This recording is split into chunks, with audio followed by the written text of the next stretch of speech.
रानू और टुन्नू गरीब थे।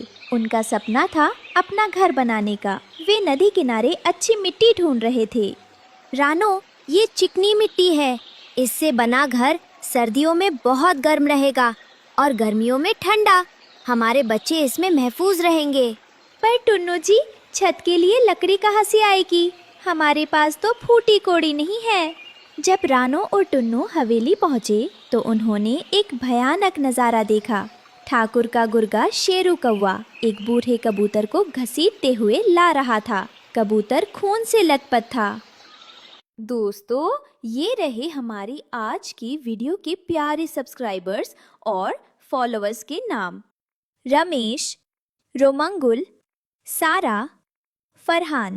जो नहीं चुने गए, चिंता मत करो, अगली बार तुम भी बन सकते हो जंगल के सुपरस्टार। दोस्तों, अगर आप भी चाहते हैं मैं आपका नाम अपनी कहानी में लूं, तो देर किस बात की, जल्दी से कमेंट करके मालिक रहम कर दो, मेरी फसल ओले पड़ने से बर्बाद हो गई। मैं अगली बार दुगना ब्याज दे दूंगा, बस मुझे छोड़ दो। ठाकुर की डिक्शनरी में रहम शब्द नहीं है। शेरू, इसने पैसे नहीं दिए, इसके पंख नोच लो ताकि ये जिंदगी भर कीड़े की तरह रेंगता रहे। जी मालिक। शेरू ने बेरहमी से कबूतर को लात मारी और उसे कोने में ले जाकर पीटने लगा। कबूतर की चीखें गूंजने लगी। रानो, देख रही हो, यहाँ चूकने की सजा मौत से बदतर है। क्या हमें यहाँ से कर्जा लेना चाहिए? टुन्नू जी, डर तो मुझे भी लग रहा है, पर हमारे पास और कोई रास्ता भी तो नहीं है। छत के बिना बच्चे कैसे रहेंगे? फिर ठाकुर कालू ने टुन्नू की ओर देखा और बोला, पैसा मिल जाएगा टुन्नू, पर याद रखना, अगर अगली पूर्णिमा तक ब्याज नहीं चुकाया तो मैं तुम्हारे घर की छत उखाड़ ले जाऊंगा। जी मालिक, मैं दिन रात मेहनत करूंगा और आपका एक पैसा चुका दूंगा। टुन्नू और रानू ने मिलकर घर बनाना शुरू किया। वे बाल्टी में मिट्टी भरकर लाते और दीवारें बनाते। ये मेहनत और प्यार का घर था। हमारा घर कितना सुंदर लग रहा है टुन्नू जी। ये मिट्टी का है, पर मुझे ये महल से प्यारा है। घर बनकर तैयार हो गया। टुन्नू ने छत पर मजबूत लकड़ियाँ और पत्ते लगाए थे। बच्चे घर के अंदर खेल रहे थे। अब कोई आंधी, कोई बारिश तुम्हें नहीं डरा सकती। तुम्हारे पापा ने मजबूत घर बनाया है। किश्त चुकाने के लिए टुन्नू ने ओवरटाइम काम किया था। वो घनी झाड़ियों से कीमती जामुन चुनने गया था। तेज आंधी में एक कांटा उसके सीने में चुभ गया था। आह, खून बह रहा है, पर रुकना नहीं है। अगर आज टोकरी नहीं भरी तो ठाकुर घर छीन लेगा। यही घाव बाद में उसकी जानलेवा बीमारी का कारण बना। पूर्णिमा आ गई थी, लेकिन टुन्नू बीमार पड़ गया था और काम नहीं कर पाया, इसलिए पैसे नहीं जुड़ सके। उधर आसमान में भारी बारिश के आसार थे। हे भगवान, आज ही बारिश होनी थी और आज ही ठाकुर की तारीख है। अगर उसने कुछ कर दिया तो? शाम होते ही ठाकुर कालू और उसका गुर्गा शेरू वहाँ आ धमके। हवा तेज चल रही थी। निकलो बाहर टुन्नू, सूरज डूब गया। मेरा पैसा कहाँ है? ठाकुर साहब, टुन्नू जी बीमार थे, बस 2 दिन की मोहलत दे दीजिए। बारिश आने वाली है, रहम कीजिए। ठाकुर ने कोई दया नहीं दिखाई। उसने शेरू को इशारा किया। खड़ खड़ खड़। शेरू छत की लकड़ियाँ उखाड़ने लगा। नहीं मालिक, छत मत लीजिए, ये मिट्टी का घर है। अगर बारिश सीधे दीवारों पर पड़ी तो घर पिघल जाएगा। मेरे बच्चे दब जाएंगे। तो मैं क्या करूं? मेरा पैसा नहीं तो तेरी छत नहीं। ठाकुर छत ले गया। तभी जोरदार बारिश शुरू हो गई। छप छप छप पानी की मोटी बूंदें सीधे घर के अंदर गिरने लगीं। हे भगवान, ये तूने क्या किया? ठाकुर तो सिर्फ लकड़ी ले गया, पर तू तो हमारी नींव ही ले रहा है। टुन्नू जी, देखिए, अगर ये पानी नहीं रुका तो हमारा घर हम सबकी कब्र बन जाएगा। जल्दी बच्चों को बचाओ। जब बारिश घर में भरने लगी, रानो उड़कर पड़ोसी बंटी कबूतर की खिड़की पर गई। अंदर रोशनी थी और सूखा था। काका, दरवाजा खोलो, मेरे बच्चे डूब रहे हैं। बस एक प्लास्टिक की पन्नी दे दो, मैं दीवार ढक दूंगी। भाग जा रानो, अगर मैंने ठाकुर के दुश्मन की मदद की तो वो मेरा पक्का घर भी तोड़ देगा। अपनी मुसीबत अपने पास रखो। पक्के घर वालों ने कच्चे घर वालों को मरने के लिए छोड़ दिया। बच्चे डर के मारे एक कोने में दुबक गए। रानू ने देखा कि पानी के कारण घर की मुख्य दीवार गलने लगी है और झुक रही है। टुन्नू जी, दीवार गिर रही है। अगर ये गिरी तो पूरा घर बच्चों पर आ गिरेगा। टुन्नू तुरंत बाहर भागा। उसने देखा दीवार बाहर की तरफ गिर रही है। उसने अपनी पीठ दीवार से लगा दी और अपने पैरों को कीचड़ में जमा लिया। मैं इसे गिरने नहीं दूंगा रानो, तुम बच्चों को संभालो। जब तक बारिश नहीं रुकती मैं यहाँ से नहीं हटूंगा। ये दीवार नहीं, मेरी जिम्मेदारी है। पूरी रात बारिश होती रही। ऊपर से ठंडा पानी टुन्नू पर गिरता रहा। उसकी शरीर की गर्मी खत्म हो रही थी, लेकिन वो दीवार को धक्का देकर खड़ा रहा। धीरे धीरे गीली मिट्टी उसके शरीर पर चिपकने लगी और वो खुद दीवार का हिस्सा बनने लगा। बस थोड़ी देर और टुन्नू, बच्चों को कुछ नहीं होना चाहिए। धीरे धीरे उसकी सांसें थम गई, पर शरीर नहीं हटा। सुबह बारिश रुकने के बाद रानो बाहर आई। घर बच गया था। दीवार खड़ी थी, लेकिन जब वो पीछे गई तो हाँ! चीख पड़ी। टुन्नू दीवार को थामे थामे वही जम गया था। उसका आधा शरीर कीचड़ और मिट्टी में धंस चुका था। वो अब इंसान नहीं, उस घर की सबसे मजबूत ईंट बन चुका था। लोग कहते हैं मिट्टी का घर कमजोर होता है। उन्हें क्या पता, इसमें एक पिता की जान मिली हो तो ये पत्थर से भी मजबूत हो जाता है। टुन्नू की मौत के बाद ठाकुर का मुनीम गिद्ध वहां मुआयना करने आया। उसने दीवार को मजबूत खड़ा देखा। वाह, क्या शानदार मिट्टी है। घर तो मजबूत है। रानो, अब ये घर जब्त किया जाता है। टुन्नू मर गया तो कर्जा कौन चुकाएगा?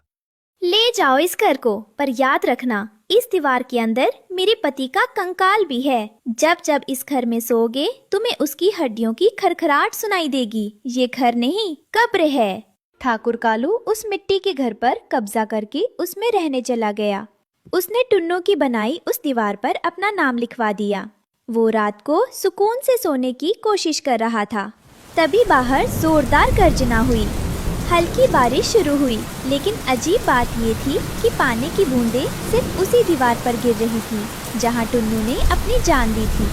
अचानक घर की दीवारों से रोने और कराहने की आवाजें आने लगी। ठाकुर डरकर उठ बैठा।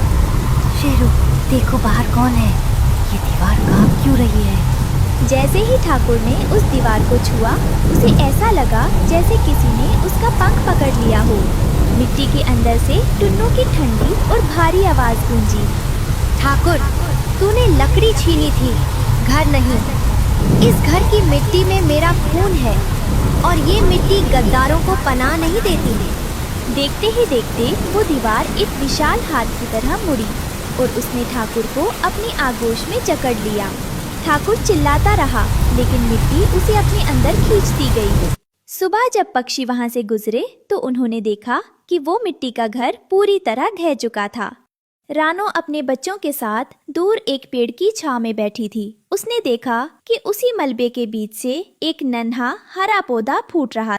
देखो बच्चों, तुम्हारे पापा आज भी हमें रास्ता दिखा रहे हैं। वो मिट्टी में मिलकर भी खत्म नहीं हुए, बल्कि उन्होंने उस जुल्म को ही दफन कर दिया जिसने हमारा घर छीना था।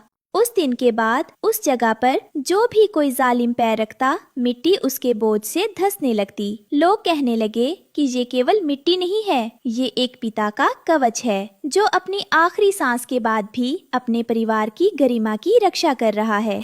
इस कहानी से हमें सीख मिलती है कि पिता वो नींव है जो परिवार को बचाने के लिए खुद को मिट्टी में मिला देता है।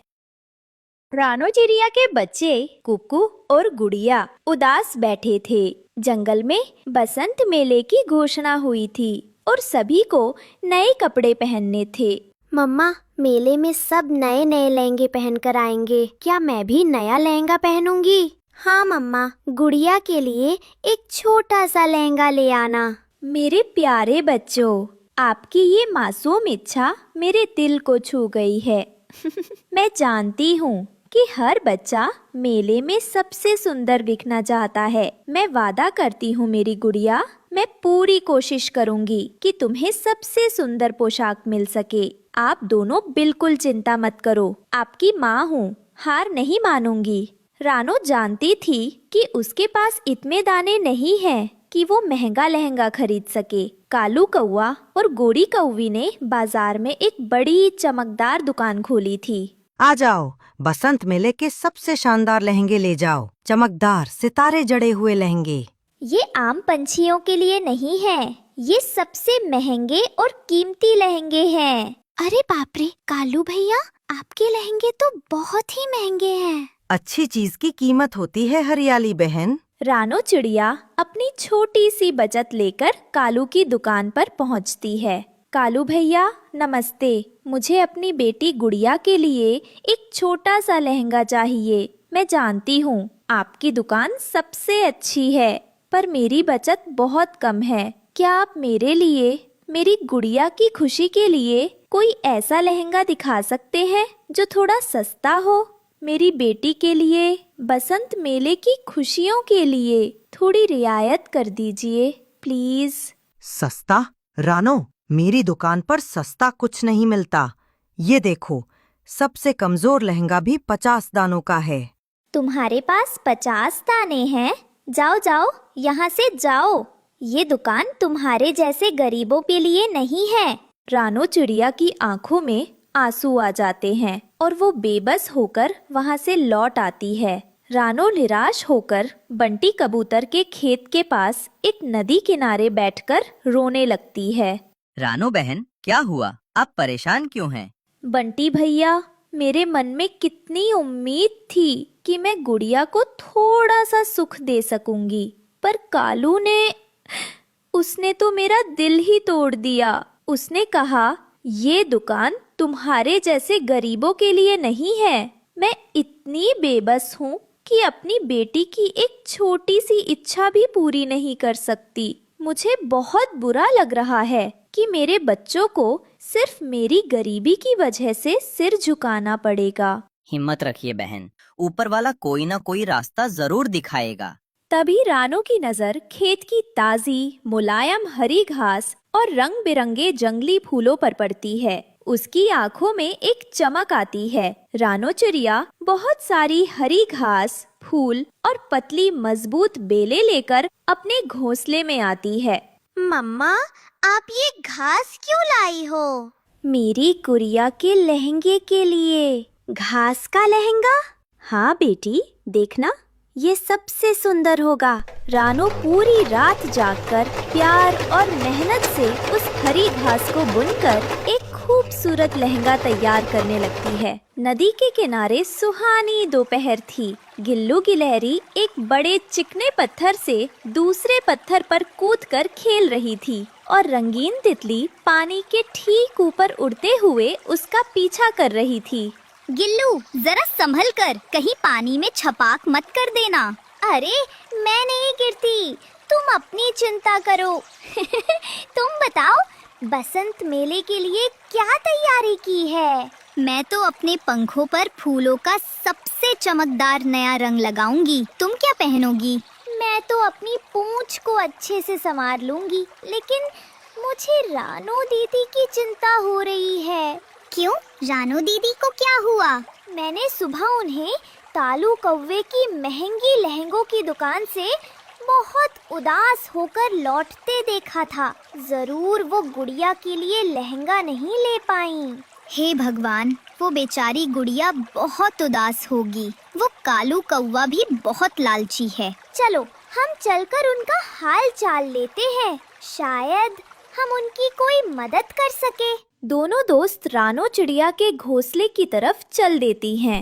रानो दीदी, आप कितना सुंदर लहंगा बना रही हैं। लाइए, मैं भी मदद करती हूँ। तितली जंगल से चमकने वाले जुगनू ले आती है और गिल्लू गिलहरी छोटे छोटे सफेद मोती जैसे पत्थर ले आती है। रानो उन्हें लहंगे पर टांक देती है। सुबह तक लहंगा तैयार था। ये किसी भी महंगे लहंगे से ज्यादा खूबसूरत था। ताजी घास की खुशबू, फूलों का रंग और जुगनुओं की चमक उसे अद्भुत बना रही थी। मम्मा, ये तो जादुई लग रहा है। ये दुनिया का सबसे अच्छा लहंगा है। चलो अब मेले में चले। मेले में हर तरफ चमक दमक थी। कालू और गोरी अपनी दुकान के सामने खड़े थे। तभी हरी घास का लहंगा पहने गुड़िया अपनी माँ के साथ आती है। सब उसे ही देखने लगते हैं। अरे देखो, रानो की बेटी को देखो। कहा था ना मेरे लहंगे महंगे हैं। पैसे नहीं थे तो घास फूस लपेट कर आ गई, भिखारी कहीं की। गुड़िया का चेहरा उतर जाता है और वो रोने लगती है। तभी मेले के मुख्य अतिथि हरिया तोता और हरियाली तोती मंच पर आते हैं। अरे वाह! रुको। रानो बहन, ये लहंगा, ये तो अद्भुत है। कालू, तुम्हारे लहंगों में सिर्फ पैसा चमक रहा है, लेकिन इस लहंगे में एक माँ की ममता, उसकी कला और प्रकृति की असली सुंदरता चमक रही है। इस बसंत मेले का सबसे अनोखी और सुंदर पोशाक का इनाम रानो चिड़िया की बेटी गुड़िया को जाता है। सारी तितलियां और गिलू गिलहरी खुशी से गुड़िया के चारों ओर नाचने लगते हैं। कालू और गोरी का मुंह शर्म से लटक जाता है। रानो अपने बच्चों के साथ इनाम में मिले दानों का बड़ा थैला लेकर घर लौटती है।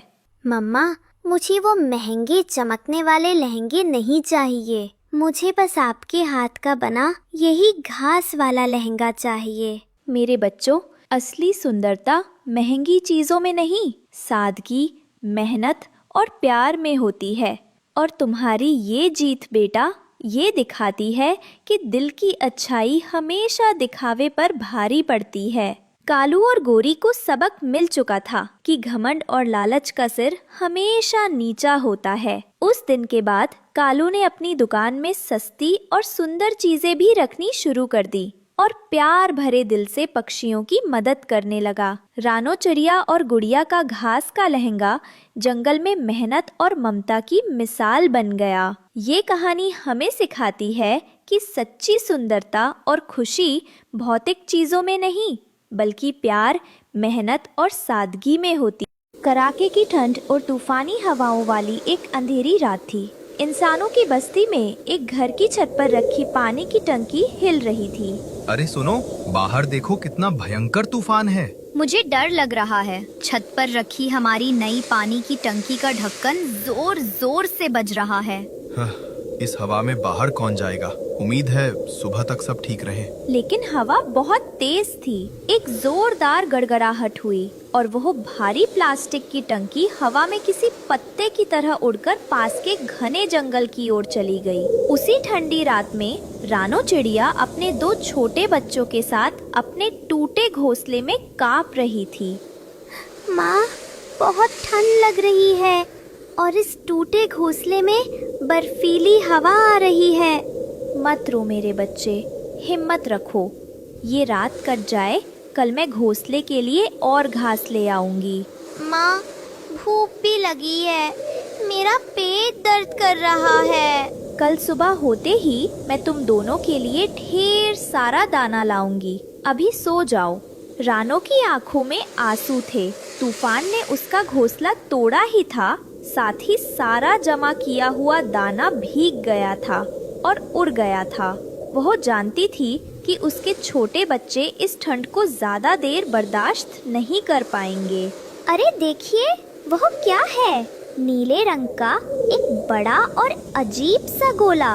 अरे वाह, ये तो इंसानों का घर लगता है। कितना बड़ा और मजबूत है। ये पक्का खजाने से भरा होगा।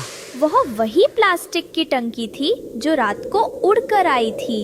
यह तो अंदर से बिल्कुल सूखा है और तूफान से बचने के लिए एकदम सुरक्षित। ठंड में इससे अच्छी जगह और क्या होगी? हमें इसे तुरंत अपने कब्जे में ले लेना चाहिए। हाँ, आज से ये हमारा शाही महल है। अब हम इस जंगल के राजा रानी हैं। रानो चिड़िया अपने कांपते बच्चों के लिए एक सुरक्षित जगह की तलाश में निकली। हे भगवान, मेरे बच्चे ठंड से बीमार हो जाएंगे, कोई तो मदद करो। तभी उसे तेजी से जाती हुई गिल्लू गिलहरी मिली। गिल्लू बहन, क्या तुम्हें आसपास कोई सूखी और सुरक्षित जगह दिखी है? नहीं दीदी, पर कालू और गोरी को एक अजीब सा नीला घर मिल गया है। वो खुद को राजा समझ रहे हैं और बड़े घमंड से सबको भगा रहे हैं। मैं जल्दी में हूँ। रानो उम्मीद से उस नीली टंकी के पास पहुंची, जहां कालू और गोरी घमंड से बैठे थे। कालू भाई, गोरी बहन, मेरा घोंसला टूट गया है और मेरा सारा दाना भीग गया है। मेरे बच्चे ठंड में कांप रहे हैं और बीमार हैं। बस एक रात के लिए अपने इस घर में छोटा सा कोना दे दीजिए। ये हमारा शाही महल है। तुम्हारी हिम्मत कैसे हुई यहाँ आने की? तुम जैसी कंगाल और कमजोर चिड़िया के लिए यहाँ कोई जगह नहीं है। भिखारिन, तुम और तुम्हारे कंधे कमजोर बच्चे हमारे महल में रहेंगे। हमारी शाही शांति भंग करोगे। चल हट यहाँ से, दोबारा नजर मत आना। कालू कौवे ने रानो को चोंच मारकर जमीन पर गिरा दिया और रानो बेचारी रोती हुई चली गई। रानो हिम्मत जुटाकर अपने पुराने दोस्तों बंटी कबूतर और बबली कबूतरी के पास मदद मांगने गई। बंटी भाई, आप तो मेरे भाई जैसे हैं। कालू ने मुझे भगा दिया। क्या आप मेरे बच्चों को आज रात अपने घोंसले में सुला सकते हैं? वो बहुत बीमार हैं। देखो रानो, हमें तुम्हारी परेशानी का दुख है, लेकिन हमारे खुद के बच्चे हैं और तुम जानती हो कि हमारा घोंसला बहुत छोटा है। हम कोई जोखिम नहीं ले सकते। तुम कहीं और देखो। रानो का दिल टूट गया। वो वहाँ से निराश होकर उड़ गई। रानो ने आखिरी उम्मीद से हरिया तोते के दरवाजे पर दस्तक दी। हरिया भाई, हरियाली बहन, दरवाजा खोलिए। कौन है? मैं हूँ रानो, मुझे मदद चाहिए। स्वामी, ये रानो है। जरूर कालू वाली मुसीबत के लिए आई है। दरवाजा मत खोलिए। अगर इसे आश्रय दिया तो कालू और गोरी हमसे दुश्मनी कर लेंगे। हम सुरक्षित रहना चाहते हैं। रानो बहन, हम घर पर नहीं हैं, तुम बाद में आना। रानो समझ गई कि कोई उसकी मदद नहीं करेगा। वो एक बर्फीली चट्टान पर बैठकर फूट फूट कर रोने लगी। रानो को रोता देखकर गिल्लू गिलहरी उसके पास आई। क्या हुआ दीदी? आप रो क्यों रही हैं? मुझे सब सच सच बताइए। सब स्वार्थी है गिल्लू। कालू और गोरी ने वो टंकी हड़प ली और बंटी और हरिया ने भी मुंह फेर लिया। मेरे बच्चे ठंड में मरने के लिए छोड़ दिए गए हैं। कालू हमेशा से धोखेबाज था, लेकिन हमें हार नहीं माननी है दीदी। चिंता मत कीजिए, हम लड़ेंगे नहीं, दिमाग से काम लेंगे। मैंने उस टंकी को ध्यान से देखा है, वो टूटी हुई है। क्या? कहाँ टूटी है? गिल्लू रानो को टंकी के पिछले हिस्से में ले गई, जहाँ एक छोटा सा छेद था। यह छेद मेरे लिए काफी है। उन्होंने सारा लूटा हुआ दाना इसी में जमा किया है। आप बस बाहर इंतजार कीजिए और मेरे इशारे का ध्यान रखिए। गिल्लू तेजी से उस छेद से टंकी के अंदर घुस गई। वाह गोरी, कितना दाना! ये तो हमारी 7 पुश्तों के लिए काफी है। अरे ये गिलहरी, पकड़ो इसे। लेकिन गिल्लू ने तेजी से दानों की बोरियों को अपने नुकीले दांतों से काटना शुरू कर दिया। उसने सबसे बड़ी बोरी को निशाना बनाया, जो टंकी के किनारे पर रखी थी। रानो दीदी, अब धक्का दो टंकी को। रानो ने बाहर से टंकी को जोर से धक्का दिया। अंदर गिल्लू के काटे बोरों से दाना लुढ़क गया था, जिससे टंकी का संतुलन बिगड़ गया और वह तेजी से ढलान पर लुढ़कने लगी। बचाओ, हमें बाहर निकालो! टंकी लुढ़कती हुई सीधी एक कीचड़ भरे तालाब में जा गिरी। कालू और गोरी गंदे कीचड़ में सने हुए मुश्किल से बाहर निकले। लालची कौवो, ये सिर्फ एक घर नहीं था, ये तुम्हारा घमंड था जो इस कीचड़ में डूब गया है। जैसा करोगे वैसा भरोगे, लालची कौवे। यह देखकर हरिया और बंटी शर्मिंदा होकर रानो के पास आए। हमें माफ कर दो रानो बहन, हम डर गए थे। तुमने अपनी हिम्मत और गिल्लू की चतुराई से ये लड़ाई जीत ली। कोई बात नहीं। दुख की घड़ी में ही पता चलता है कि असली दोस्त कौन है। अब आप सब मेरी मदद करिए। गिल्लू ने टंकी से निकले दाने रानो को दिए और सबने मिलकर रानो के लिए एक मजबूत घोंसला बना दिया। इस कहानी से हमें सीख मिलती है कि लालच और घमंड का अंत हमेशा बुरा होता है और सच्ची दोस्ती व हिम्मत ही मुश्किल समय में जीत दिलाती है। रानो चिड़िया अपनी माँ को फोन करती है। हेलो माँ जी, कुकू कहाँ है? रानो बेटी, कुकू तो अपनी दोस्त के साथ खेलने गया हुआ है। माँ जी, कुकू जैसे ही घर वापस आए उसे कहना कि आज शाम से पहले पहले घर वापस आ जाए। कल स्कूल जाना है और उसका सारा होमवर्क भी अभी पड़ा है। लो आ गया कुकू, मैं अभी बताती हूँ इसे। कुकू की नानो फोन रखती है। नानो नानो, किसका फोन था? आपकी मम्मा ता कह रही थी कि शाम से पहले पहले आप घर वापस पहुँच जाओ। लेकिन नानो, मेरा भी कुछ दिन और आपके पास रहने को दिल कर रहा था। कुकू बेटा, स्कूल भी तो जाना है। ऐसा करेंगे, मैं अगले संडे को आपको ले आऊंगी। गुड़िया को भी साथ ले आएंगे, फिर दोनों बहन भाई 2 दिन मेरे पास रह लेना। नानो, पक्का वादा है ना? हाँ, मैंने कभी अपने बेटे से झूठ नहीं बोला। मैं जरूर आऊंगी। कुकू अपना बैग तैयार करता है और घर वापसी की तैयारी करता है। ठीक है नानो, अब मैं जाता हूँ। लो ये रख लो, रास्ते में कोई चीज लेकर खा लेना। और डिब्बे में मैंने लड्डू रखे हैं, घर जाकर मम्मा को दे देना। स्कूल जाने से पहले दोनों बहन भाई एक एक खा लिया करना। ठीक है मेरी प्यारी नानो। कुकू अभी नानो वाले जंगल से निकला ही था कि तेज बारिश शुरू हो जाती है। कुकू खुद को बारिश से बचाने के लिए एक पेड़ के नीचे बैठ जाता है। दिन में रात जैसा मौसम बन गया। अब मैं कैसे जाऊंगा? अगर बारिश ना रुकी तो मेरे लिए उड़ना मुश्किल होगा। बारिश शुरू हो गई। कहीं ऐसा ना हो कि ऐसे मौसम में कुकू रास्ते में फंस गया हो। मम्मा, एक बार आप नानो से फोन करके पूछे कि कुकू भाई अभी निकले हैं या नहीं। हाँ, मैं अभी पूछती हूँ। कुकू की मम्मा फिर से फोन मिलाती है। माँ, वो कुकू अभी निकला तो नहीं? रानो बेटी, कुक्कू तो कब का निकल गया। मैं भी परेशान हूँ। बारिश हो रही है, न जाने वो कहाँ होगा। हाँ माँ, बारिश तो हमारे पास भी हो रही है। माँ ठीक है, मैं फिर बात करूँगी। कुकू की मम्मा फोन रखती है और गुड़िया से कहती है, गुड़िया बेटी, मुझे कुकू की बहुत ज्यादा चिंता हो रही है। मुझे जाना होगा। मुझे कुकू को देखने रास्ते में जाना होगा। लेकिन मम्मा, अपना ध्यान रखना। ठीक है मेरी बच्ची। कुकू की मम्मा अपने घर से निकलती है। बारिश में उड़ती हुई माँ चिड़िया तेजी से आगे बढ़ रही थी। कुकू पेड़ के नीचे बैठा हुआ था कि 2 कौवे वहाँ आ जाते हैं। छोटे बच्चे, तुम यहाँ क्या कर रहे हो? मैं अपने घर जा रहा था कि बारिश शुरू हो गई और मैं यहाँ बैठ गया।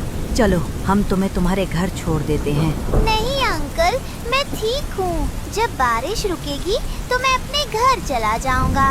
कालू यार, इधर आओ, मेरी बात सुनो। ये हमारी बातों में नहीं आएगा। इसे उठाकर ले जाते हैं। यार भूरे, ये शोर करेगा। भूरा कौवा और कालू कौवा आपस में बातें कर रहे थे। कुकू दोनों की बातें सुन लेता है और जल्दी से वहाँ से उड़ जाता है। दोनों कौवे कुकू के पीछे लग जाते हैं। कुकू घने जंगल की तरफ चला जाता है और झाड़ियों में छुप जाता है। कहाँ गया? मैंने उसे इस तरफ आते हुए देखा था। शायद वो छोटा चिड़िया का बच्चा कहीं छुप गया है। अब समय जाया करने का कोई फायदा नहीं है, हमें जाना चाहिए। इधर उधर देखने के बाद दोनों कौवे वहाँ से चले जाते हैं। 1 घंटे के बाद कुकू भी झाड़ियों से निकलता है। वो दूर तक देखता है और फिर उड़ता है। अब समय नहीं था, मौसम जैसा भी था। कुकू को रात होने से पहले पहले अपने घर पहुँचना था। कुकू जब आधे रास्ते में पहुँचता है तो सामने से कुकू की मम्मा आ जाती है। अपनी मम्मा को देखकर कुकू बहुत खुश होता है। मम्मा, मम्मा, मैं आ गया। मेरा बच्चा, मैं बहुत परेशान हो रही थी। मम्मा, मम्मा, पता है 2 कौवे मुझे पकड़ने ही वाले थे कि मैंने झाड़ियों में छुपकर अपनी जान बचाई। बहुत अच्छा किया मेरे बच्चे। अब जल्दी से मेरे पीछे पीछे उड़ते आओ। वहीं गुड़िया बहुत डरी हुई थी क्योंकि तेज हवा से उनका घर पूरी तरह हिल रहा था। गुड़िया का ध्यान घर की छत की तरफ था। घर की छत का एक हिस्सा तेज हवा से उड़ जाता है और गुड़िया जल्दी से घर से बाहर निकल जाती है। मम्मा, मम्मा, जल्दी आ जाए, घर टूट गया है। गुड़िया अपनी मम्मा को आवाजें देती है। थोड़ी ही देर बाद कुकू और उसकी मम्मा भी पहुंच जाते हैं। मम्मा, मम्मा, हमारा घर टूट गया। घर की छत तो पहले ही बहुत कमजोर थी। गुड़िया बेटी, आपने बहुत अच्छा किया। मम्मा, अब हम कहाँ रहेंगे? आज की रात तो हमें किसी के घर में ही गुजारनी होगी। सुबह होने पर देखेंगे क्या करना है। रानो चिड़िया अपने बच्चों को लेकर तोते के घर पहुंचती है। तोते भैया, बहुत मुश्किल में हूँ, मेरे घर की छत टूट गई है। रानो बहन, अंदर आ जाओ, ये भी तुम्हारा अपना ही घर है। हरियाली तोती बच्चों को नानो के दिए लड्डू और चाय देती है। रानो बहन, चिंता ना करो, कल सुबह हम पुराने कुएं से सूखी लकड़ियां लाकर घर की मरम्मत कर लेंगे। सब खाना खाकर सो जाते हैं।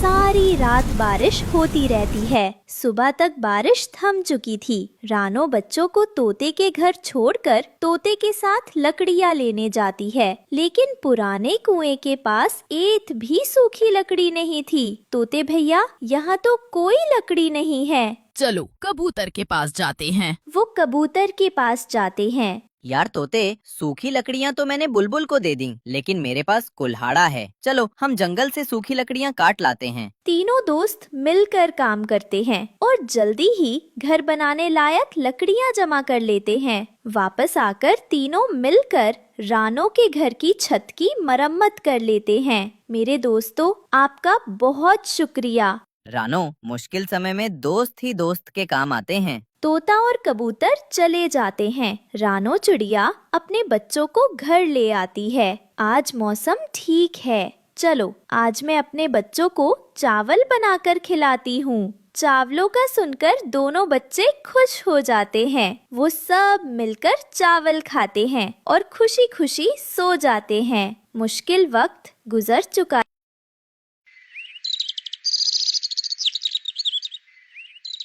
गहरे जंगल के एक कोने में एक गरीब चिड़िया रहती थी, रानो चिड़िया। उसका एक छोटा सा घोंसला था और उसकी एक प्यारी सी बेटी थी, गुड़िया। एक दिन रानो चिड़िया अपने घोंसले में बैठी हुई थी। वो अपनी बेटी गुड़िया को प्यार से सहला रही थी। बेटी, हमारे पास खाने को कुछ नहीं बचा। आज फिर हमें भूखा सोना पड़ेगा, लेकिन मैं कल कुछ अच्छा लाने की कोशिश करूँगी। माँ, चिंता मत करो, भगवान हमारी मदद करेंगे। वहीं पेड़ की डाली पर एक काला डरावना कौवा बैठा था। कालू कौवा, उसकी लाल लाल आंखें चमक रही थी। ओ रानो, फिर से भूखी हो? क्यों ना मेरे लिए काम करो। मेरी नौकरी करोगी तो कुछ खाने को मिल जाएगा। मैं मेहनत से कमाऊंगी, भीख नहीं मांगूंगी। अरे, बहुत जुबान चलाने लगी हो रानो। तुम समझती हो कि तुम मुझे डरा दोगी? हाँ, मैं कालू कौवा हूँ, जंगल का सबसे चालाक और दुष्ट कौवा हूँ। कालू कौवे, किसी का मजाक मत उड़ाओ। गरीबी का दर्द बहुत बड़ा होता है। कालू कौवा उड़कर वहाँ से चला जाता है, लेकिन रानो सहमी हुई थी। वहीं दूसरी तरफ जंगल में एक गहरी गुफा थी, जहाँ एक सुनहरी नागिन ध्यान में बैठी थी। मुझे किसी की करुण पुकार सुनाई दे रही है। कोई बहुत परेशान है। नागिन जंगल में रैनकते हुई जाती है और रानो के घोंसले के पास पहुँचती है। हे चिड़िया, तुम इतनी उदास क्यों हो? कौन हो तुम? मुझे मत सताना, मैं बहुत गरीब हूँ। डर मत, मैं तुम्हारी मदद करने आई हूँ। फिर रानो चिड़िया नागिन को अपनी गरीबी और कालू कौवे के अत्याचारों के बारे में बताती है। नागिन उसकी बातें ध्यान से सुनती है। चिंता मत करो, मैं तुम्हें एक जादुई मणि दूंगी। जब भी तुम्हें जरूरत हो, इसे घिसना और तुम्हारी मनचाही चीज तुम्हें मिल जाएगी। नागिन अपने सिर से एक सुनहरी मणि निकालती है और रानो को देती है। धन्यवाद नागिन बहन। रानो मणि घिसती है और उसके सामने खाने पीने का सामान आ जाता है। गुड़िया खुशी से उछल पड़ती है। रानो चिड़िया के पास अब हर दिन खाना रहता है, लेकिन कालू कौवा यह देख लेता है और जलने लगता है। ये चिड़िया अचानक अमीर कैसे हो गई? जरूर कोई जादू है। कालू घोंसले की तरफ उड़ता है और मौका देखकर मणि चुरा लेता है। अरे नहीं, मेरी जादुई मणि, अब क्या होगा? अगर यह नागिन जिंदा रही तो मेरी ये मणि कभी भी वापस लेने आ सकती। मुझे इससे छुटकारा पाना होगा। वह एक योजना बनाता है और एक लोमड़ी से मिलने जाता है और उसके कान भरता है।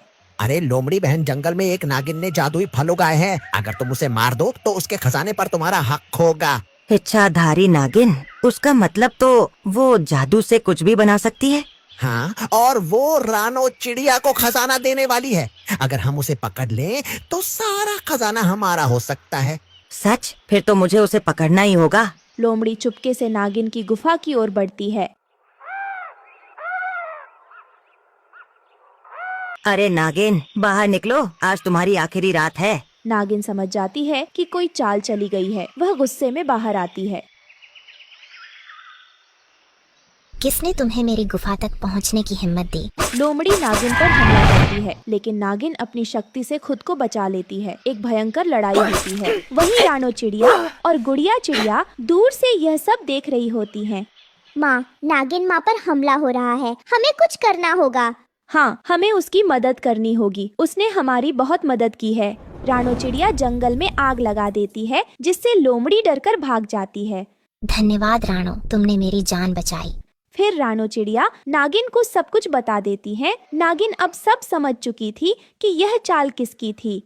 उस दुष्ट कौवे की ये हिम्मत, मैं उसे सबक सिखाऊंगी। कालू, मैं केवल एक साधारण नागिन नहीं, इच्छाधारी नागिन हूँ। मेरे धैर्य को मेरी कमजोरी मत समझ। तूने लोमड़ी के साथ मिलकर मुझ पर जाल बिछाने की कोशिश की। अब तू मेरी शक्तियों का असली रूप देखेगा। कालू। नागिन तेजी से भागती है और कालू कौवे के ठिकाने पर पहुंचती है। वहीं कालू कौवा मड़ी को अपनी चोंच में दबाकर उड़ रहा था। तभी नागिन अपने असली रूप में आ जाती है। अरे कालू, तुझे क्या लगा कि छल और कपट से पाया हुआ नाग मणि तेरा हो जाएगा? नहीं, लेकिन याद रख, जो दूसरों का हक छीनने की कोशिश करता है उसका अंत भी उतना ही भयावह होता है। अब तेरे छल कपट का खेल खत्म हुआ और मैं तुझे ऐसी सजा दूंगी कि तेरा नाम तक कोई नहीं लेगा। तैयार हो जा अपने पापों का फल भोगने के लिए। अरे बाप रे, इच्छाधारी नागिन, मुझे तो लगा था कि ये सिर्फ कहानियों में होती हैं, लेकिन तुम तो सच में अपनी भयानक शक्तियों के साथ मेरे सामने खड़ी हो। नहीं नहीं, मैं तो बस मजाक कर रहा था। मेरा इरादा तुम्हें नुकसान पहुंचाने का नहीं था। कृपा करके मुझे माफ कर दो। मैं अब कभी किसी के साथ छल नहीं करूंगा, कभी किसी का हक नहीं छीनूंगा। बस मुझे छोड़ दो, हे नागिन देवी। फिर नागिन की आंखों से तेज रोशनी निकलती है और कालू घबराकर मणि नीचे गिरा देता है। फिर नागिन अपनी जादुई शक्ति से उसे पत्थर की बना देती है। इस तरह रानो चिड़िया को उसकी जादुई मणि वापस मिल जाती है। नागिन बहन, तुम्हारा बहुत बहुत धन्यवाद। रानो, सच्चे और नेक दिल पक्षियों की मदद करना मेरा धर्म है। फिर नागिन गुफा में लौट जाती है और रानो चिड़िया और गुड़िया चिड़िया खुशी से अपने जीवन का आनंद लेने लगते हैं। पक्षियों, भागो यहाँ से, पूरा जंगल बाढ़ के चपेट में आ गया है। फिर सब जगह अफरा तफरी मच जाती है। सब पक्षी अपने घरों से उड़ते हुए मंदिर में इकट्ठा हो जाते हैं। सब कुछ तबाह हो चुका था। सब सामान बारिश में बह रहे थे। कई दिन बगैर खाए पिए बीत जाते हैं, लेकिन बारिश बंद नहीं होती। है ऊपर वाले, दया करो। अरे कुछ नहीं बचा, घर बाहर से लेकर खेत खलियान सब नष्ट हो गए। धीरज रखिए काका, सब ठीक हो जाएगा, आप घबराए नहीं। यह सुनकर गरीबी से हारा हुआ बूढ़ा हरिया तोता बिलखते हुए बोला, अरे ऊपर वाला होता तो ये तबाही आती क्या? रानो बेटा, हम गरीबों के लिए कोई चमत्कार नहीं होने वाला। हमें तो अपनी हड्डियां गलाकर कमाना खाना है। अरे कभी ये मुखिया हमारा हक नोच नोच कर खाते हैं, तो कभी ऊपर वाला हम किसानों को बारिश की मार मारता है।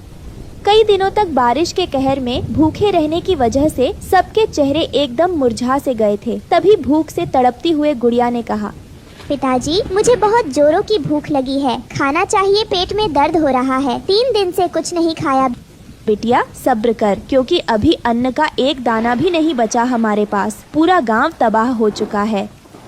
धीरे धीरे करके सबकी आशा टूट रही थी। कई दिन इसी तरह बीत जाते हैं, मानो भगवान हिमालय के जंगल में रहने वाले पक्षियों की परीक्षा ले रहे थे। सब हाथ जोड़े आंसू बहा बहा कर बारिश के थमने की विनती कर रहे थे। तभी 1 सप्ताह के बाद बारिश थमने लगती है और पानी का भाव कम होने लगता है। लेकिन पूरा का पूरा जंगल तहस नहस हो चुका था। सब हिम्मत हार जाते हैं। अरे सब मिट्टी हो गया। देखो पक्षियों, हमारे घर ढह गए। एक एक सामान जोड़ा था वो भी नहीं बचा है। ऊपर वाले, क्यों हम गरीबों पर बारिश करके हमारी परीक्षा ले रहे हो? अब बस करो, कोई चमत्कार कर दो। तभी रानो चिड़िया को नारियल देखकर उससे घर बनाने का उपाय आता है। टुन्नू जी, वो देखिए नारियल, क्यों ना हम उन नारियल से अपना घर बनाएं। इससे हम सब पक्षी इस बारिश से जरूर बच पाएंगे। भगवान ने हमें रास्ता दिखा दिया है। लेकिन रानो, भला नारियल का घर कैसे बना सकते हैं? वो तो टिकेगा ही नहीं। काश टुन्नू जी, कोई चमत्कार हो जाए जहाँ हम गरीब पक्षी चैन सुकून से रह पाते। दुख के मन से जैसे ही पक्षियों ने यह कहा, तभी सभी नारियल के पेड़ जैसे सूरज की सुनहरी किरणों जैसे चमक उठे और देखते ही देखते वहाँ पर बड़े बड़े नारियल के घर बन गए। अरे ये क्या, ये तो नारियल के घर है, वो भी कितने मजबूत हैं। कहीं मैं कोई सपना तो नहीं देख रही। तभी उस जादुई नारियल के घर में से आवाज आती है, आज से ये जादुई नारियल का घर तुम सब का है। यह तुम्हारे परिश्रम का फल है। आप सब अब आराम से इस नारियल के घर में रह सकते हो। तुम पक्षी इस नारियल घर से जो कुछ भी मांगोगे वो तुम्हें ये घर सब देगा। अरे वाह, ये नारियल का घर तो कितना सुंदर है। इसकी दीवारें तो हमारी कच्ची घास फूस वाले घर से कितनी मजबूत है। हाँ रानो, क्योंकि ये जादुई नारियल का घर है इसलिए ये मजबूत और बहुत सुंदर है। ऊपर वाले ने हमारी प्रार्थना सुन ली। फिर सब पक्षी खुश होकर अपने अपने लिए उस नारियल के घर से खाना मांगते हैं और कई दिन बारिश के कहर में जीने के बाद पेट भरकर सब खाना खाते हैं और जादुई नारियल के घर में खुशहाली भरी जिंदगी जीते हैं। दोस्तों, आपको हमारी आज की कहानी कैसी लगी? हमारी कहानी को लाइक करें, कमेंट करके अपनी राय हमें दें। आपके कमेंट और लाइक हमारे हौसले को बढ़ाते हैं। अगर आप हमारे चैनल पर नए आए हैं तो हमारे चैनल को सब्सक्राइब करना ना भूले। आपका धन्यवाद। गहरे समुद्र में मछली पकड़ने का एक बड़ा सा जहाज तैर रहा था। जहाज में एक शिकारी चील खड़ा होकर दूरबीन से चारों ओर देख रहा था। जब वो चील दूरबीन से देख रहा था, तभी उसने देखा कि रानो चिड़िया का पैर मछली पकड़ने के जाल में फंस गया है और वो उड़ नहीं पा रही है और मदद की गुहार लगा रही थी। कोई मुझे बचाओ, बचाओ मुझे कोई, मैं इस जाल में फंस गई हूँ। बचाओ बचाओ, कोई मुझे बचाओ। तभी वहाँ एक जलपरी आती है और वो रानो चिड़िया से कहती है, चिंता मत करो मेरी दोस्त, मैं तुम्हें जाल से मुक्त कर देती हूँ। तुम घबराओ नहीं, मैं हूँ ना, मैं तुम्हें आजाद कर दूंगी। तुम्हारा बहुत बहुत शुक्रिया जलपरी, जो तुम मेरी मदद करने यहाँ पर आई। मैं तुम्हारा ये एहसान कभी नहीं भूल पाऊंगी। तभी उसी वक्त शिकारी चील की नजर जलपरी पर पड़ती है और वो अपने साथियों से कहता है, अरे वाह, ये तो जलपरी है। मैंने सुना है ये जलपरी जहाँ रहती हैं, वहाँ बहुत सारे हीरे मोती जमा करके रखती हैं। मैं जल्दी से जाल लेकर इसका पीछा करता हूँ और इसे अपने जाल में पकड़ लेता हूँ। मजा आ जाएगा। फिर शिकारी चील ने अपने साथी पक्षी को बुलाया और सारी बात बताने के बाद वो खुद जलपरी का पीछा करने चला जाता है और जलपरी का पीछा करते हुए समुद्र के नीचे जाकर देखता है कि जलपरी एक समुद्री सीपी में बैठी हुई है। तभी शिकारी चील दूर से एक जाल फेंक के उसे पकड़ लेता है और बहुत सारे हीरे मोती लेकर अपने जहाज में लौट आता है। फिर जलपरी को एक पिंजरे में बंधी बनाकर घर ले आते हैं। तभी रानो चिड़िया जलपरी को ले जाते हुए उन शिकारी चील को देख लेती है। अरे ये क्या, मेरी दोस्त जलपरी को दोनों शिकारी चील ने पकड़ लिया है। जलपरी ने आज ही मुझे मछली पकड़ने की जाल काटकर मेरी जान बचाई थी और अब वो खुद जाल में फंस गई है। मुझे उनको बचाना चाहिए, पर ये सब मैं अकेले नहीं कर सकती क्योंकि वो सारे शिकारी चील बहुत ताकतवर है। इसीलिए मुझे अपने पक्षी दोस्तों से मदद लेनी होगी। फिर रानो चिड़िया जंगल की तरफ चली जाती है और पक्षियों के झुंड में जाकर सारी बातें बताती है। तभी लाडो चिड़िया उनसे कहती है, तुम चिंता मत करो रानो चिड़िया, जलपरी ने तुम्हारी जान बचाई है, यानी हमारी दोस्तों की जान बचाई। इसलिए उस जलपरी की जान बचाना हमारा कर्तव्य बनता है। तुम फिक्र मत करो, हम सब मिलकर कोई न कोई हल जरूर निकाल लेंगे। तभी हरिया तोता उनसे कहता है, तुमने बिल्कुल ठीक कहा लाडो चिड़िया, हम रानो चिड़िया के साथ हैं, लेकिन जलपरी है कहाँ? पहले हमें उसे ढूंढना होगा, तभी हम उसकी मदद कर पाएंगे। क्या तुम्हें पता है रानो चिड़िया, जलपरी को वो शिकारी चील कहाँ ले गए हैं? नहीं दोस्तों, मुझे कुछ भी नहीं पता। वो शिकारी चील उस जलपरी को कहाँ ले गए? फिर कालूका उन सब पक्षियों से कहता है, तो फिर साथियों, देर मत करो, चलो सब जल्दी चलो, हमें वक्त रहते उन्हें बचाना होगा। फिर सब पक्षी मिलकर जलपरी को ढूंढने के लिए निकल पड़ते हैं, लेकिन जलपरी का कोई पता नहीं चलता। फिर सभी लौटकर वापस जंगल आ जाते हैं। तभी कालू कौवा कहता है, हमें तो जलपरी कहीं नहीं दिखी। हाँ, हमें भी कहीं नहीं दिखी, लेकिन हम ऐसे चुपचाप बैठ नहीं सकते। हमें कुछ न कुछ करना ही होगा। लाडो चिड़िया और रानो चिड़िया, अब तुम ही कुछ करो ना। हरिया भैया, मुझे लगता है कि केवल लाल परी ही हमें इस समस्या का उपाय बता सकती है। तो फिर ठीक है रानो चिड़िया, चलो हम सब लाल परी के पास चलते हैं और उनसे इस परेशानी का हल पूछते हैं। उसके बाद सब पक्षी मिलके लाल परी के पास जाते हैं और वहाँ जाकर वो लाल परी से कहते हैं, लाल परी, अरे ओ लाल परी, तुम कहाँ हो? जल्दी बाहर आओ, हमें तुमसे बहुत जरूरी काम है। फिर लाल परी अपने घर से बाहर आती है। क्या बात है रानो चिड़िया, तुम मुझे क्यों बुला रही हो और तुम सब एक साथ? क्या कुछ हुआ है क्या? हाँ लाल परी, हमारी दोस्त जलपरी को 2 शिकारी चीलों ने पकड़ लिया है और हम उन्हें ढूंढ नहीं पा रहे हैं। तुम जलपरी को ढूंढने में हमारी मदद करो ताकि हम उसे उन जालिम चील से बचा पाए। ये सब सुनकर लाल परी उन सब पक्षियों से कहती है, अच्छा ठीक है, तुम सब मेरे साथ आओ, मैं जलपरी को ढूंढने में तुम्हारी मदद जरूर करूंगी।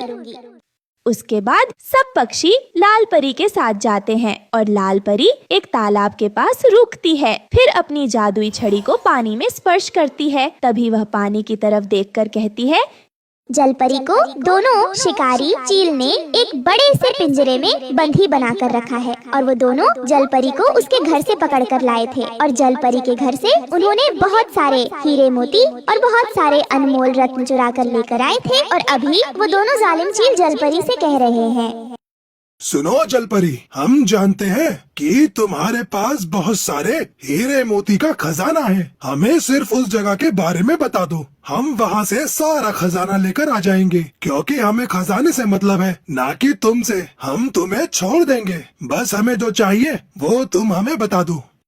शिकारी चील, तुम गलती कर रहे हो, ऐसी कोई जगह नहीं होती। बस मुझे जितना खजाना मिला था वो सब तो तुम लेकर आ गए हो, अब छोड़ दो तुम मुझे। अगर तुम हमें उस जगह के बारे में बता दोगी तो हम तुम्हें इस कैद से मुक्त कर देंगे, नहीं तो तुम्हें बेच हम माला माल हो जाएंगे, समझी तुम? देखो पक्षियों, उन्होंने जलपरी को बेचने की धमकी दी है और कल सुबह होते ही वो दोनों जंगल के पास वाले बाजार में जलपरी को बेचने के लिए लेकर जाएंगे। बस तुम लोगों के पास कल का समय है उस जलपरी को बचाने का। ये सुनकर रानो चिड़िया उनसे बोलती है, मेरे दिमाग में एक विचार आया है। अगर तुम सब राजी होते हो तो वो प्लान कामयाब हो पाएगा, लेकिन इसमें बहुत खतरा भी है। तभी लाडो चिड़िया रानो चिड़िया से बोलती है, हाँ हाँ रानो चिड़िया, हम सब आपके साथ हैं। बोलिए क्या करना होगा हमें? हम अपनी जान पर खेलकर भी उस मासूम जलपरी को बचाएंगे। हाँ रानो चिड़िया, लाडो चिड़िया बिल्कुल सही कह रही है, हम सब आपके साथ हैं। बोलिए क्या करना होगा? फिर रानो चिड़िया ने सभी पक्षियों को पूरा प्लान बताया और उसी प्लान के मुताबिक अगले दिन सुबह होते ही सभी पक्षी मिलकर बाजार के पास एक बड़े से पेड़ पर बैठे रहते हैं। फिर दोनों शिकारी चील जलपरी को लेकर वहां पहुंच जाते हैं। इसके बाद प्लान अनुसार सबसे पहले रानो चिड़िया जलपरी के पास आती है। जलपरी, तुम कैसी हो? तुम घबराओ नहीं, हम तुम्हें कुछ नहीं होने देंगे। रानो चिड़िया को वहाँ देखकर जलपरी बहुत खुश होती है। मैं ठीक हूँ रानो चिड़िया, तुम्हारा बहुत बहुत शुक्रिया जो तुम मेरी मदद करने के लिए यहाँ आई। अच्छा सुनो जलपरी, हम सब पक्षी मिलकर तुम्हें बचाने आए हैं। कालू कौवा और गोरी कौवी यहाँ तुम्हारे पिंजरे के पास आएंगे और इस पिंजरे को तोड़कर वो तुम्हें अपने साथ ले जाएंगे। ठीक है, तुम समझ गई? ठीक है रानो चिड़िया, मैं सब समझ गई। यह कहकर रानो चिड़िया वहाँ से चली जाती है। फिर रानो चिड़िया के प्लान के अनुसार मयूरी मोरनी दोनों चीलों के पास जाकर उनके सामने अपने पंख फैला के नाचने लगती है। वो शिकारी चील उसे देखकर कहते हैं, अरे ये मोरनी कहाँ से आ गई? कितनी सुंदर है ना ये मोरनी। फिर प्लान के अनुसार हरिया तोता और बंटी कबूतर जाकर उस पेड़ के डाल पर बैठ जाते हैं और आपस में बात करने लग जाते हैं। अरे तुमने देखा बंटी, ये मोरनी मोर कितनी सुंदर है और कितना सुंदर नाच रही है। हाँ हरिया तोता, तुमने बिल्कुल ठीक कहा है। ये नाच देखकर तो मेरा दिल भर आया। सुना है मोर के पंख भी बाजार में बहुत कीमती हैं। मोर के पंख से बहुत अच्छे पैसे मिलते हैं। ऐसा क्या बंटी? मैंने तो नहीं सुना था। अगर ये बात है तो फिर तो जिसके पास ये मोरनी होगी वो तो बहुत अमीर होगा। ये बात सुनकर शिकारी चीलों के कान खड़े हो जाते हैं। अरे ये क्या बोल रहे हैं ये दोनों? मोर का पंख भी अच्छे दामों में बिकता है। अरे आज का दिन तो बहुत अच्छा है भाई, अब इस मोर को भी पकड़ेंगे और इस मोर और जलपरी दोनों को बेचकर हम माला माल हो जाएंगे। चल तू उस तरफ से मोर को घेर, मैं इस तरफ से घेरता हूँ। फिर दोनों शिकारी चील उस मोर को पकड़ने के लिए आगे बढ़ते हैं। तभी पीछे की तरफ प्लान के अनुसार कालू और गोरी पिंजरा तोड़कर जलपरी को बाहर निकाल लेते हैं और उसे लेकर हवा में उड़ जाते हैं। वहीं दूसरे प्लान के अनुसार उल्लू आवाज निकालकर कहता है, भाग जा मयूरी, भाग जाओ, हम सब भी जा रहे हैं यहाँ से, तुम भी भाग जाओ। फिर सभी पक्षी एक साथ उड़ जाते हैं और समुंदर के किनारे पहुंचकर जलपरी को पानी में छोड़ देते हैं। तभी जलपरी कहती है, रानो चिड़िया और आप सभी का बहुत बहुत धन्यवाद दोस्तों, आप सभी ने मेरी जान बचाई। मैं आप सभी की सदा आभारी रहूंगी। मैं आपका ये एहसान कभी नहीं चुका पाऊंगी। ये सुनकर रानो चिड़िया जलपरी से कहती है, हम तुम्हारे दोस्त हैं जलपरी, और दोस्तों का कर्तव्य है कि हमेशा अपने दोस्तों की सहायता करें। और वैसे भी तुमने भी तो मेरी जान उन शिकारी चील से बचाई थी, तो इसमें धन्यवाद की क्या बात। रानो चिड़िया, अगर कभी भी आप लोगों को मेरी जरूरत पड़े तो मैं जरूर आऊंगी। अभी मैं चलती हूँ, अलविदा दोस्तों। ये कहकर जलपरी वापस पानी में चली जाती है और बाकी सब पक्षी खुशी खुशी उस जंगल में रहने लगते हैं।